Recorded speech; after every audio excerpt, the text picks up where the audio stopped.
بسم اللہ الرحمن الرحیم۔ السلام علیکم بچوں، آج آپ کے سامنے فرسٹ ایئر اردو لازمی کے جو نظمیں ہیں یعنی منظومات، ان کے مرکزی خیال آپ کے سامنے پیش خدمت ہیں۔ اس میں نے آپ کو 5 نظموں کے مرکزی خیال ڈال دیے ہیں۔ آپ ان کو واچ کریں اور ان کو یاد کر لیجئے گا۔ انہی میں سے انشاءاللہ تعالی آپ کی منظومات کے مرکزی خیال آ سکتے ہیں۔ میں نے اس میں شاعر کا تعارف بھی کرا دیا ہے اور اس کے بارے میں لکھ بھی دیا ہے۔ آپ اس کو واچ کریں، ٹھیک ہے؟ تو چلتے ہیں ویڈیو کی طرف۔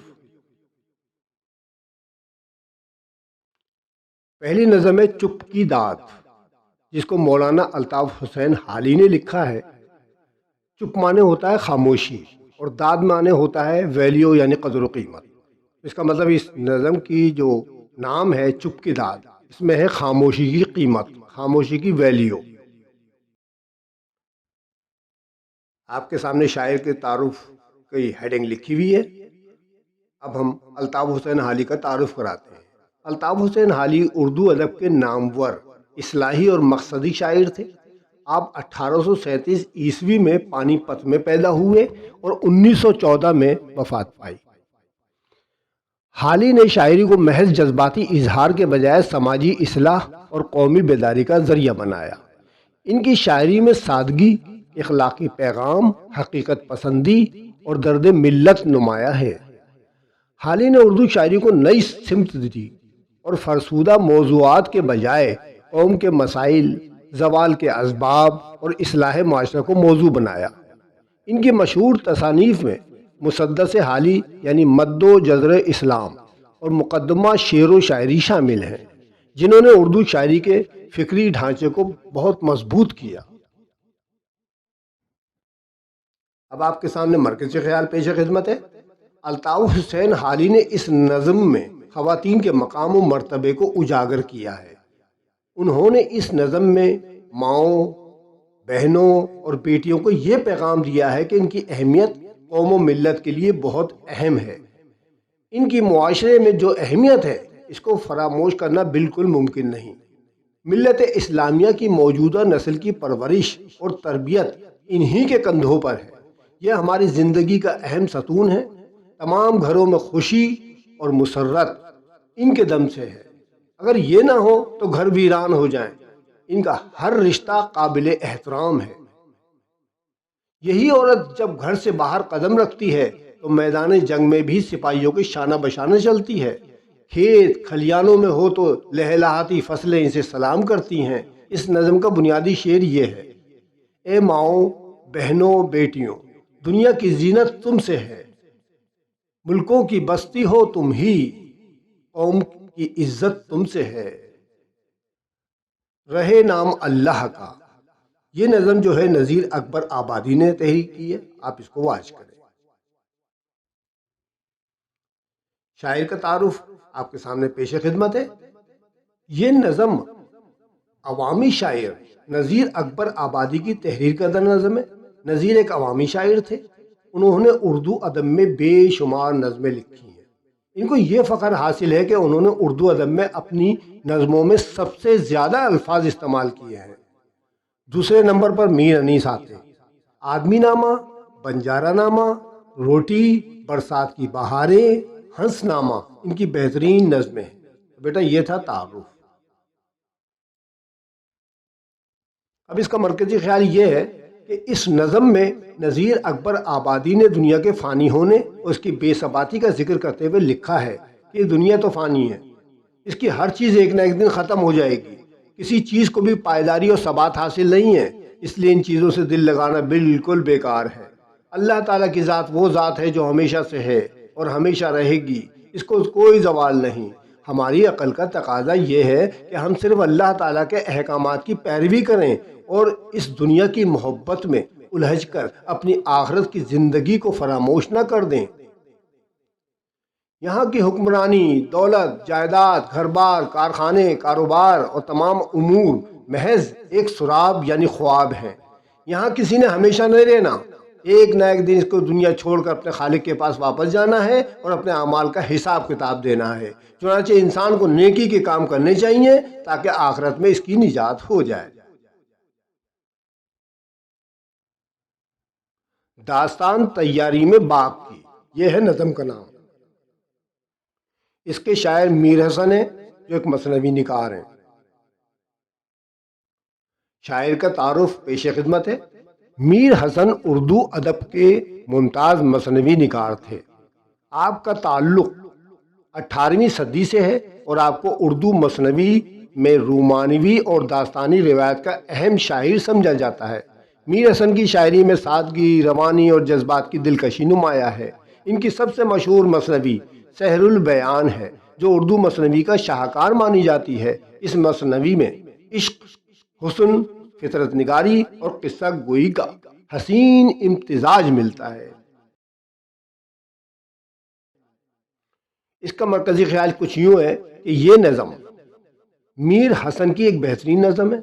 مثنوی سحر البیان دراصل ایک بادشاہ کی داستان ہے جو اولاد نہ ہونے کی وجہ سے مایوس ہو گیا تھا اور اپنی بادشاہت چھوڑ کر فقیری اختیار کرنے کا فیصلہ کر چکا تھا، مگر اپنے وزراء کے اصرار پر وہ اپنا فیصلہ بدل دیتا ہے۔ اس دوران دربار کے نجومیوں نے اپنے حساب سے اس کو ایک بیٹے کی خوشخبری سناتے ہوئے کہا، لیکن ساتھ ہی وہ اس کو کہتے ہیں کہ بیٹے کی ولادت کے بعد بادشاہ کو اس کی پرورش میں بڑی احتیاط سے کام لینا ہوگا اور اس کو 12 سال تک محل کے اندر رکھنا ہوگا چھپا کر، اور رات کو کھلے آسمان کے نیچے سونے سے بچانا ہوگا۔ بادشاہ اس خوشخبری سے بہت ہی خوش ہوتا ہے اور وہ ایک باغ تعمیر کراتا ہے۔ یہ باغ اپنی خوبصورتی اور دلکشی میں اپنی مثال آپ تھا۔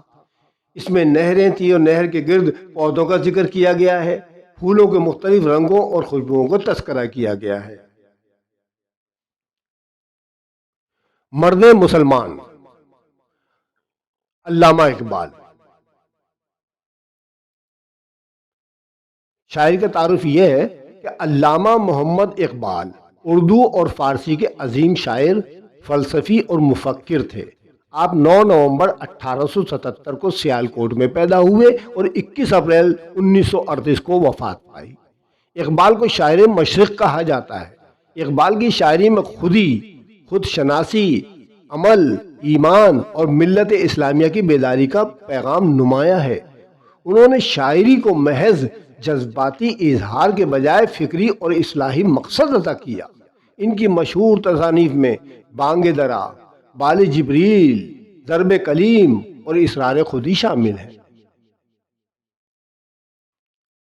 اب اس کا مرکزی خیال کچھ یوں ہے کہ علامہ اقبال نے اپنی اس نظم میں ایک مومن کی تعریف اور اس کی خصوصیات بیان کی ہیں۔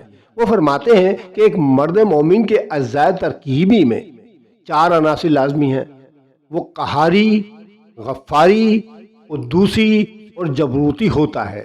وہ نرم گفتار اور نرم خو ہوتا ہے۔ اپنوں کے لیے وہ رحم دل اور دشمنوں یعنی کفار کے لیے ایک طوفان ہوتا ہے۔ وہ ملت اسلامیہ کا ایک حصہ ہے۔ وہ رنگ و نسل سے بالا تر ہوتا ہے۔ وہ اپنی کردار سازی پر توجہ دیتا ہے۔ وہ ملت کے باہمی اتحاد پر زور دیتا ہے۔ وہ ملت اسلامیہ کو مضبوط اور مستحکم دیکھنا چاہتا ہے۔ وہ موقع کی مناسبت سے اپنی خصوصیات کا عمدہ استعمال کرتا ہے۔ یہی صفات اس کو مرد مومن کے عہدے پر فائز کرتی ہیں۔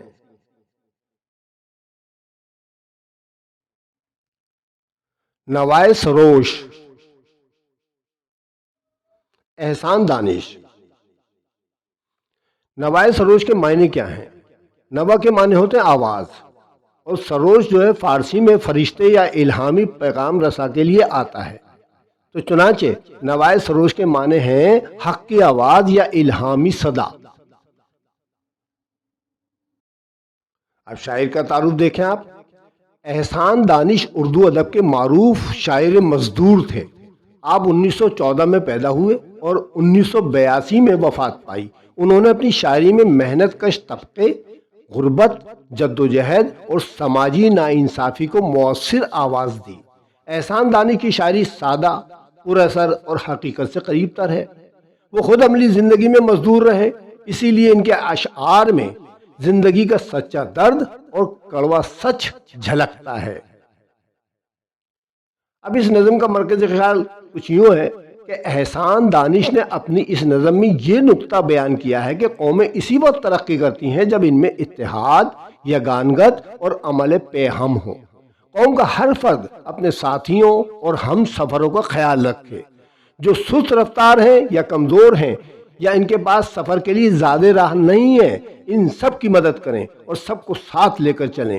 زندگی میں کامیابی حاصل کرنے کے لیے ضروری ہے کہ ہر فرد خود بھی محنتی ہو اور مسلسل کام کرنے والا ہو، اور اپنے ساتھیوں کے لیے بھی ایسی مثال چھوڑ کر جائے کہ آنے والے اس کی زندگی سے سبق سیکھیں اور خود بھی ایسی ہی زندگی بسر کریں اور دوسروں کے لیے مشعل راہ ہوں۔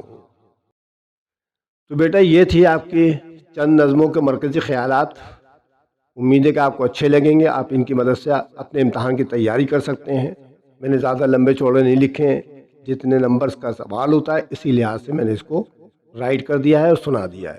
آپ اس کو دیکھیے، واچ کریں اور یاد کر لیجئے گا۔ جو بھی امپورٹنٹ آپ کو گیس پیپر کے مطابق لگے آپ اس کو یاد کر سکتے ہیں۔ اگر آپ کو میری ویڈیو اچھی لگے تو اس کو لائک کرنا مت بھولیں، اپنے دوستوں اور ساتھیوں کو شیئر کریں، کومنٹس کریں مجھے تاکہ ہماری حوصلہ افزائی ہو۔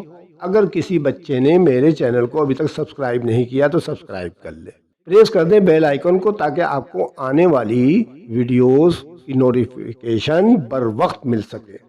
ٹھیک ہے، انشاءاللہ اگلی ویڈیو میں پھر آپ سے ملتے ہیں، تب تک کے لیے خدا حافظ۔